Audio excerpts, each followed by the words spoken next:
Here, so I'll show you how to remove sensitive content in PDF using redact feature in Acrobat. So open your PDF with Acrobat and then go to Tools section. In Tools section, you have to scroll down and come to this Protect section and select Redact.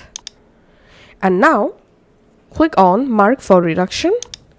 And here you can select Text and Images Redact, or you can select Pages Redact. So I'm going to redact text, so I'm selecting this first option.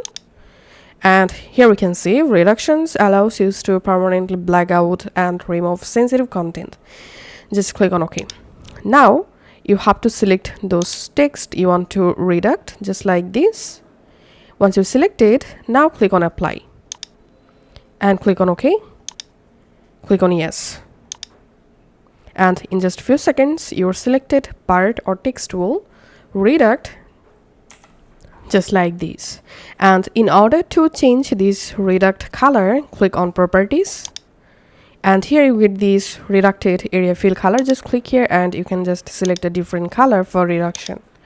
And that's how you can actually do it.